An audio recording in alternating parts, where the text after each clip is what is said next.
MS வேர்டில் இருக்கிற drop கேப்புங்கிற ஆப்ஷனை எப்படி சிம்பிளாகவும் ஈஸியாகவும் கற்றுக்கலாம் அப்படின்னு இந்த வீடியோவில் பார்க்க போகிறோம்.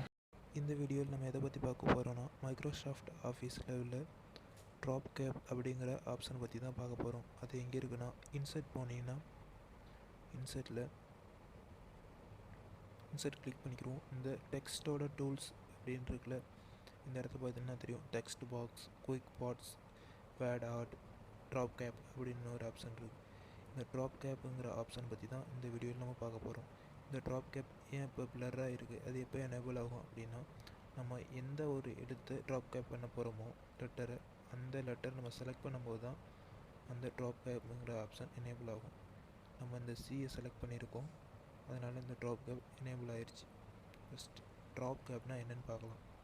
நம்ம ஒரு நியூஸ் பேப்பர் ரீட் பண்ணும்போது அல்லது ஒரு புக் படிக்கும்போது பார்த்தோன்னா ஒரு பேராகிராஃபோட ஃபஸ்ட்டு லெட்டர் மட்டும் பெருசாக இருக்கும், மற்ற எல்லாமே சின்ன லெட்டராக இருக்கும்.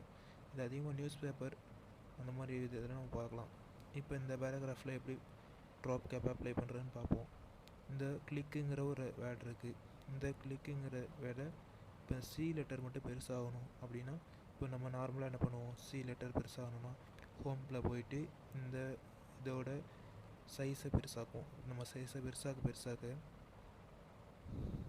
பார்த்தீங்கன்னா இந்த சிங்கிற லெட்டர் மட்டும் பெருசாகுது. அதே நேரத்தில் இந்த பேராகிராஃப் ஃபுல்லாகவே சேஞ்ச் ஆகுது. அதில் ஒரு சின்ன சின்ன மாற்றங்கள் ஏற்படுது. இதனால ஒரு அலைன்மெண்ட் இல்லாத ஒரு பேராகிராஃபாக மாறுது. இதை மாற்றுறதுக்காக தான் இந்த ட்ராப் கேப்புங்கிற ஆப்ஷன் யூஸ் பண்ணுறோம். இப்போ ட்ராப் கேப் பண்ணி பார்க்கலாம். இன்சர்ட்டில் போயிட்டு ட்ராப் கேப் அந்த சிக்கே கொடுக்கும்போது அதில் 2 விதமான ட்ராப் கேப் இருக்குது. ட்ராப்டு ஒன்று, இன்மார்ஜின் ஒன்று.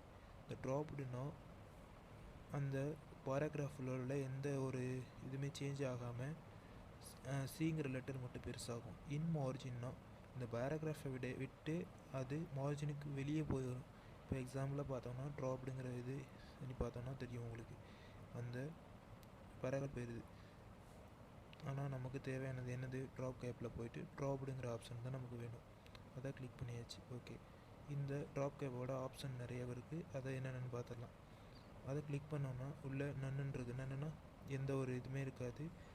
நார்மலாக லெட்டர் ஃபஸ்ட் லெட்டர் சின்னதாயிரும். இப்போ நம்ம ட்ராப்டுங்கிற இது தான் பார்க்குறோம். இந்த ட்ராப் நமக்கு தேவையானது ட்ராப்டுங்கிறது மட்டும்தான். இதில் போய்ட்டு நம்ம ஃபாண்ட் சைஸ் மாற்றிக்கலாம். நமக்கு எதாவது ஃபாண்ட் வேணும்னோ அதை மாற்றிக்கலாம். இப்போ எனக்குன்னா அல்கேரியன் வேணும்னு அதை கொடுத்துக்கிறேன். இது நம்ம லைன் ட்ராப்ஸ், இதோட சைஸு அந்த ஃபஸ்ட் லெட்டர் பெருசாக இருக்குல்ல, அது எந்த அளவுக்கு ஆகணும் அதை சைஸ் நம்ம வச்சுக்கலாம். இது அந்த பேராகிராஃப் இருக்குல்ல, அது எவ்வளோ டிஸ்டன்ஸில் விலகி போகணும் அந்த பெரிய லெட்டரை விட்டு அப்படின்னு பார்க்குறோம். இப்போ எக்ஸாம்பிள் ஒன்று வச்சு பார்ப்போம். ஓகே, கொடுத்து பார்த்தோன்னா தெரியும் அந்த லெட்டருங்கிறது சி சின்னதாகிடுச்சு. அந்த பேராகிராஃபுக்கு இடையில் கேப் இருக்குது. இந்த இடத்துல கேப் நமக்கு தேவையில்லை. அப்போ நம்ம இதை நார்மலாகவே வச்சிடலாம். ட்ராப் கேப் போயிட்டு இது சி இந்த இடத்துல 3ன்னு வச்சுக்கலாம், இந்த இடத்துல 0ன்னு வச்சுட்டு பார்ப்போம். ஓகே, எந்த ஒரு கேப்பும் இல்லை, கரெக்டாக வந்துடுச்சு. இப்படி தான் ட்ராப் கேப் யூஸ் பண்ணுறது. இதுக்கு கலர் கொடுக்கணுன்னா நேராக ஹோம் போயிட்டு இந்த இது கலரை கிளிக் பண்ணோம்னா இது கலர் ஆயிடுச்சு. இதுதான் ட்ராப். இந்த வீடியோ உங்களுக்கு பிடிச்சிருந்துச்சுன்னா லைக் பண்ணுங்கள், ஷேர் பண்ணுங்கள், நம்ம சேனலை சப்ஸ்கிரைப் பண்ணுங்கள்.